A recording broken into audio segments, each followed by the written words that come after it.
My name is Justin Manley, and I'm a specialist in the United States Army. I'm a striker mechanic. I've done one combat tour in Iraq in OIF 0910, and we were in Baghdad for that tour. I was a 50 cal gunner for the battalion sergeant major. I have few combat tours, OEF, OIF. I'm still in the service. We got attacked or ambushed by two personnel with a grenade, and they both hit our truck and wounded everybody in our truck.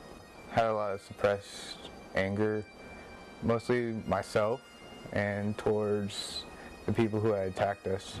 Guilt, you know, everybody got wounded. I was responsible for my team as a gunner, and I could have prevented it, you know, us getting hit. I thought about it all the time, every day. It was just replay. It didn't matter what time of the day it was during the day, at night, when I slept. I saw it, nightmares constantly. It got to the point where I was almost afraid to fall asleep.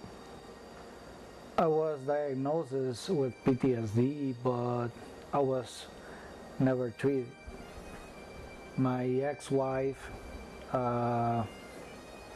I used to treat her like a dirtbag, you know, and for me that was normal.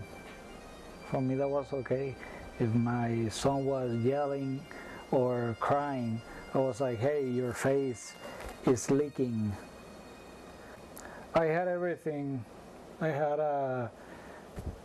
everything. I had physical stamina, I had this, I had that. You know, but like I said before, God was nowhere, you know. And when my ex-wife decided to leave, you know, I was feeling lonely.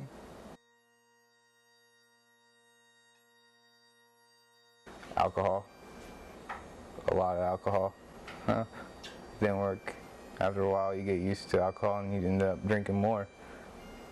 And then you go broke, you know. One night I went to a Latin club with a good friend of mine. I was having so much fun that night that nobody else knew that I was feeling that way. I decided to commit a suicide and I'm here. Every time I see the picture of my car, because I tried to wreck my car against a house or tree or something, I will never, ever, ever understand how I survived that. God must have a purpose with me.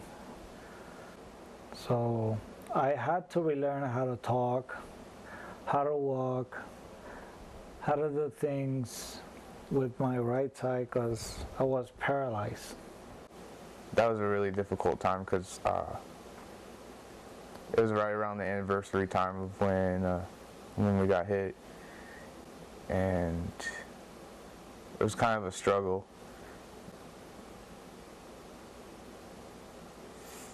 I tried to commit suicide. I start wondering what makes you so mad or so angry at the point to try to take your own life.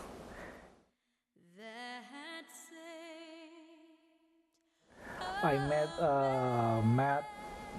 He invited me to this retreat, and that day, the day of the retreat, without knowing him, but I believe 100%, but without knowing him, when I said him, I'm talking about God, I commit my life to him.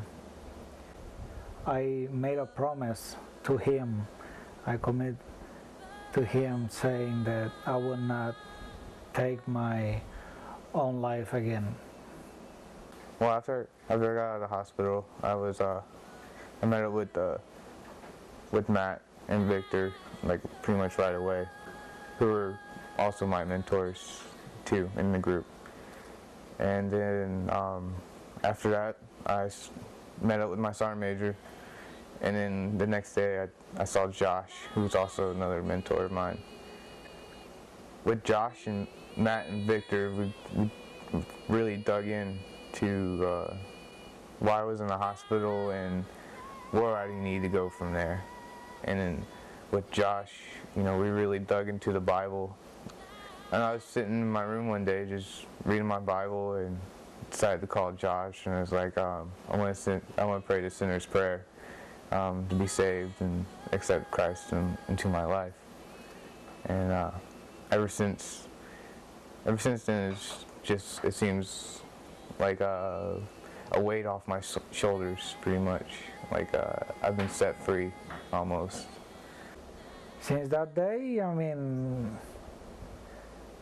a lot of changes, There's no angry Victor.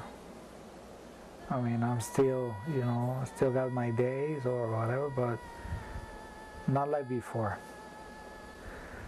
I'm pretty sure I'm gonna be okay. I mean, with the help of these guys and with the help of God, everything is gonna be okay.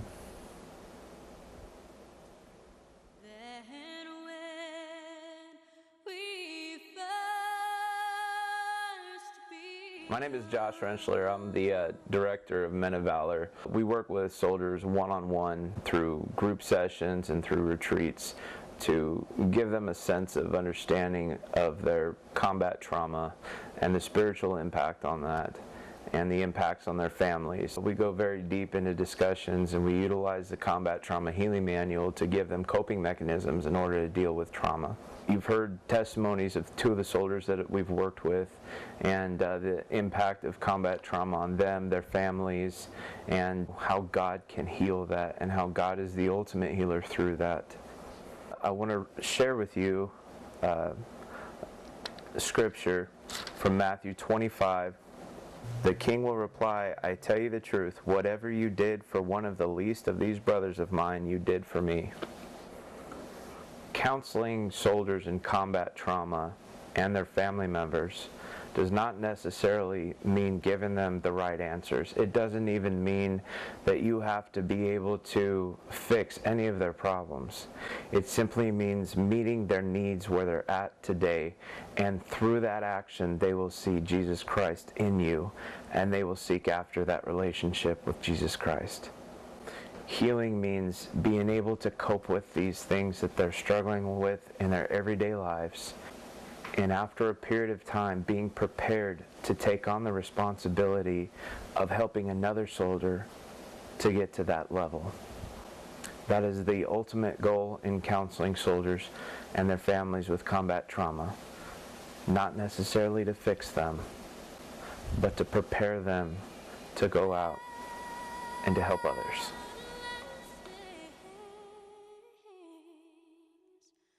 To